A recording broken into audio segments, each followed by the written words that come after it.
Para muchas personas, Dios es un Dios arbitrario. Para otros, Dios es solamente un pensamiento. Dios es una filosofía. Dios es una teoría. Muchas personas dicen, Dios es un pensamiento. Ahora, ¿por qué es importante tener un concepto definido de quién es Dios? ¿Sabes por qué? Porque depende a ese concepto tú vas a vivir. Es decir, tu comportamiento, tu conducta, tus acciones, tu vida va a estar enmarcada por decisiones y tus decisiones van a estar hechas mediante el concepto que tú tengas en tu cabeza, en tu mente acerca de Dios. Si tú crees que Dios no existe, tú vas a vivir en esta vida de la manera más desordenada, no vas a tener equilibrio emocional ni espiritual, por lo tanto vas a perder tu salud física, no tienes un rumbo, no tienes un destino, no tienes un origen, no tienes nada. ¿Por qué? Porque para ti no hay Dios, y si no hay Dios, no hay moralidad, no hay valores, no hay nada. Así que el concepto que tengamos de Dios va a determinar nuestra vida, y eso es lo que tú tienes que ahora mismo reflexionar. ¿Cuál es el concepto que tengo de Dios? ¿Quién es Dios para mí? ¿Qué es Dios para mí? ¿Qué es lo primero que pienso cuando me dicen la palabra Dios? Yo ya dije aquí algunas veces, Dios para algunos es como un centro o una central de emergencia 111, ¿verdad? Donde la persona solamente llama para Dios, se acuerda de Dios en una emergencia. Cuando perdió la salud, cuando hay un accidente, cuando perdió un ser querido, allí sí Dios existe. Cuando estás al borde del precipicio, Dios mío. Cuando hay un terremoto, existe Dios. Pasa el terremoto, no existe Dios. Para muchos ese es el concepto que tienen Dios. Un Dios de emergencias, un Dios bombero, un Dios médico que solamente apareces cuando hay enfermedades, un Dios bombero cada vez que hay incendios en tu vida, etc. Entonces, muchos viven de acuerdo a ese concepto. Y eso es terrible, querido. ¿Quién es Dios para ti? Esa es la primera pregunta que tú debes responder ahora mismo. Entonces, ahora te pregunto, ¿quién es Dios para ti? Ah, no, pastor, para mí Dios es un ser real, es un ser que existe. Ah, excelente. Si Dios es un ser real, quiere decir que tú tienes contacto con Él, ¿o no? De nada sirve decir, esto es real, pero escuché. Es distinto decir, es real porque yo lo toqué. Yo lo vi, yo lo experimenté, yo lo sentí, por eso es real. Hay muchas personas que Dios no pasa a ser más allá de un concepto. Dios arriba, yo abajo y punto. Muchas creencias acerca de Dios. Hay agnósticos que piensan que no hay manera de conocer a Dios, Dios es un ser distante. Hay panteístas que creen que Dios es todo. Hay ateos, aquellos que niegan la existencia de Dios. En sí, ¿quién es Dios? Bueno, Dios es el creador del universo. ¿Lo comprendes? Es decir, todo lo que existe es porque hay un Dios creador. Ese creador es sustentador, es decir, Él está al control.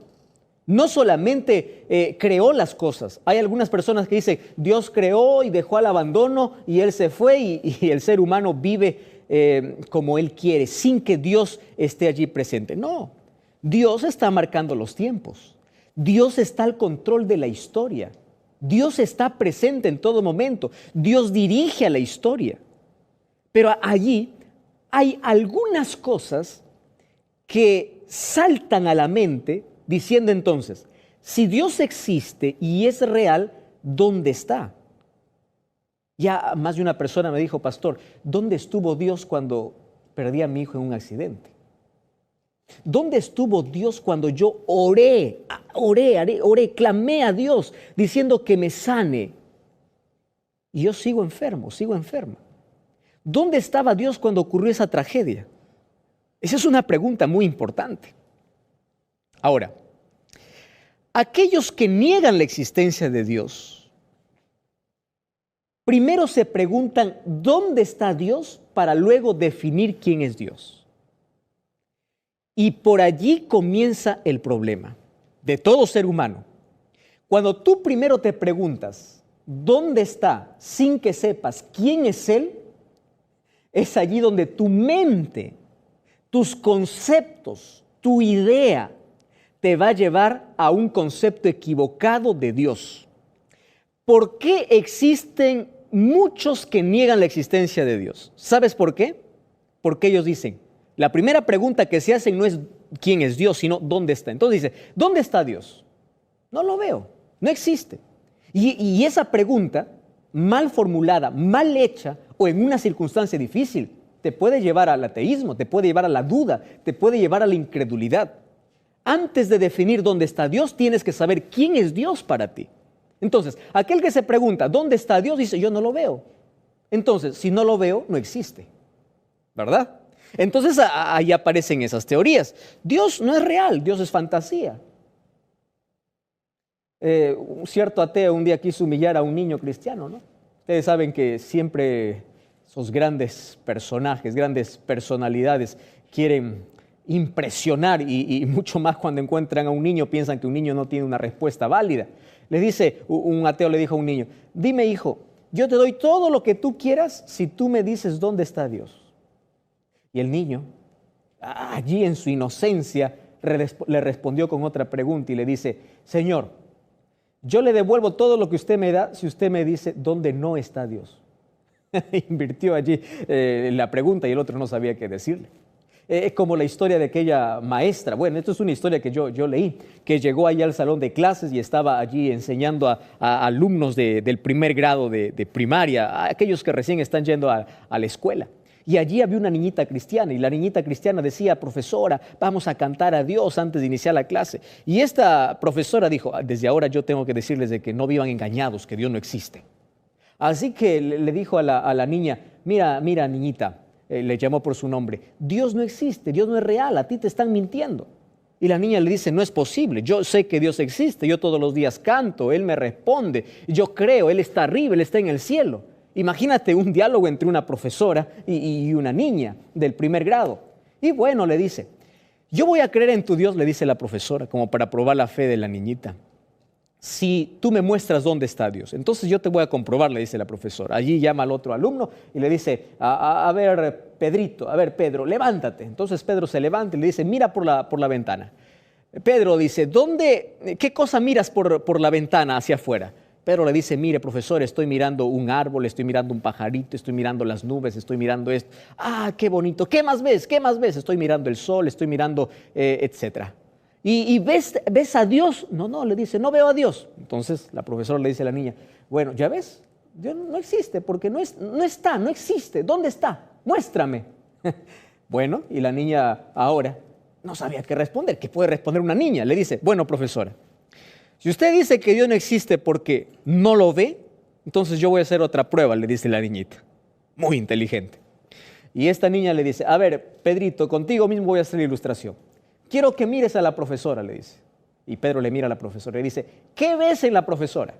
Y Pedro empieza a describir, dice, yo a la profesora veo su cabeza, veo su nariz, veo sus labios, veo su rostro, veo sus manos, veo sus pies. ¿Qué más ves? ¿Qué más ves, Pedrito? Le dice, bueno, eso es todo lo que veo. Veo cabello, veo uñas. ¿Qué más? ¿Qué más? Dice, no, eso es todo lo que veo. Entonces la niña le dice, ¿tú ves el cerebro de la profesora?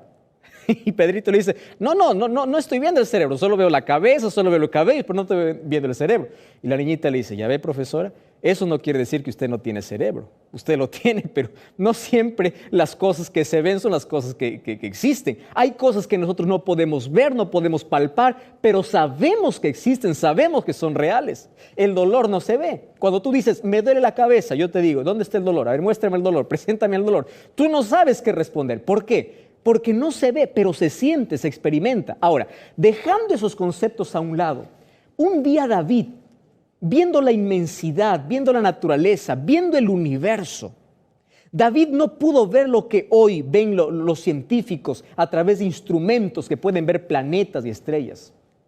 David solamente miraba el firmamento. Y en Salmo 19 dice, Señor, cuando contemplo la obra de tus manos, veo que la naturaleza habla de ti. Es decir, hay tanta evidencia de la existencia de Dios como para decir que Él no existe. Hay tantas cosas.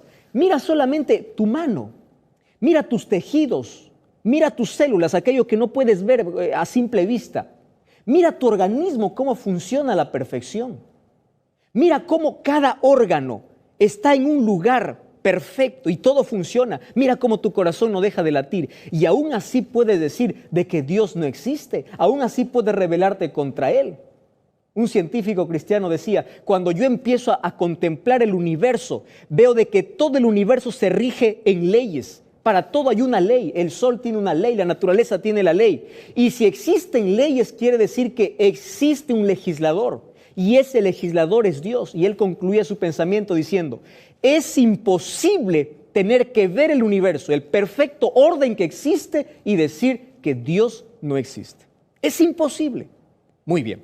Entonces, es por eso que la Biblia dice en el libro de Salmos, capítulo 53, versículo 1, dice así, dice el necio en su corazón, no hay Dios. Es decir, tiene que haber tanta necedad. ¿Qué cosa es necedad? Es una ceguera, donde a pesar de que tú puedes ver tanta evidencia, tu incredulidad es tan grande que puedes seguir negando ante tanta evidencia. Necio es aquel que persiste en una idea caprichosa, aunque esté equivocado. Y aquí la Biblia dice en Salmo 53, el necio dice en su corazón, cuando habla acerca de corazón, está hablando en su mente. Él dice, no hay Dios. Es decir, hay que llegar a este extremo de necedad. Entonces, para las personas que dicen, yo no creo en Dios porque la creencia de Dios es para gente ignorante, para gente inculta, muéstrale lo que dice Salmo 53. Creer en Dios no es ignorancia. Creer en Dios no es falta de cultura. Creer en Dios es ser inteligente, creer que hay un ser superior, hay un ser creador. Yo estoy sorprendido cómo muchas personas no creen en la existencia de Dios y sí creen en otras cosas que realmente son increíbles. Por ejemplo, no creen en un Dios creador, en un Dios que creó todo. Sin embargo, creen de que todo vino y todo existió de la nada. Es decir, todo lo que existe vino por resultado de algo que explotó. ¿Qué explotó? Nadie sabe qué. ¿Qué hubo antes de la explosión? Nadie sabe. Pero el ser humano se agarra a creer en eso. Puede creer en eso donde se requiere más fe. Imagínate que todo tenga un orden perfecto. Todo tiene un orden. Si es que no hay alguien que ordena, ¿cómo es que las cosas están en un perfecto orden? Ya te diste cuenta que la probabilidad en un mundo es de que las cosas se desordenen y no que se ordenen por sí solas. Pero para que haya un orden perfecto en nuestro cuerpo, en la naturaleza, en el universo, significa que hay un Dios y que es real. Entonces ahora quiero responder a la pregunta, ¿dónde está? Dios existe, Dios es real. Muy bien, ¿y dónde está? Una persona me dijo, pastor, yo ya no quiero creer en Dios. ¿Sabe por qué? Antes parece que se manifestaba Dios allí en una columna de fuego, aparecía de manera extraordinaria. ¿Y hoy dónde está Dios? ¿Desapareció? No, querido, Dios no desapareció. Dios sigue presente. Pastor, y si Dios existe, ¿por qué hay tanto dolor? ¿Por qué hay tanta tragedia? Entonces yo quiero explicarte ese asunto. Mira, el dolor es universal. Digo universal, ¿sabes por qué? Porque no solamente este mundo sufre, también Dios sufre. Ahora, ¿el dolor estuvo en el plan de Dios? No. El dolor es una consecuencia que nosotros merecemos, porque es la consecuencia del pecado. Para explicarte dónde está Dios, tengo que explicarte por qué hay dolor. El dolor es la consecuencia del pecado. Ahora, tú puedes pensar así y decir, pastor, ¿y por qué Dios no eliminó el dolor? ¿Sabes por qué? Porque sería lo más peligroso en un mundo de pecado eliminar el dolor. ¿Qué cosa está hablando, pastor? ¿Acaso no sería felicidad? No, te voy a explicar por qué. Porque el dolor nos alerta y de alguna manera nos protege para un mayor dolor. Por ejemplo, tienes fiebre, tienes malestar, es una alerta de que hay algo mal en tu cuerpo. Si no hubiese fiebre, tú podrías morir de un momento a otro. Un dolor pequeño te alerta de que tienes que tener cuidado. Ahora, imagínate el mundo sin dolor. Quiero que pienses así. El mundo se mataría los unos a los otros y fuera insensible. Yo puedo ver morir a mi padre, morir a mi madre, y yo no siento dolor. ¿Te imaginas el grado de pecado que nosotros hoy estaríamos viviendo? Si hoy, a pesar de que existe dolor, a pesar de eso, ya hay un grado de insensibilidad, ¿te imaginas cómo sería nuestro mundo si no existiese dolor?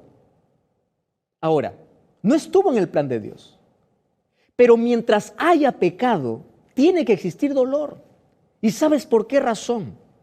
Porque el dolor es nuestro profesor en este mundo de pecado. A través del dolor aprendemos a ser resistentes, a confiar, a tener esperanza, a aferrarnos de Dios. El dolor muchas veces es nuestra guía para llevarnos a los pies de Cristo. Muchas personas nunca se hubiesen rendido a Jesús si no hubiese sido a nuestro lado.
Como tú.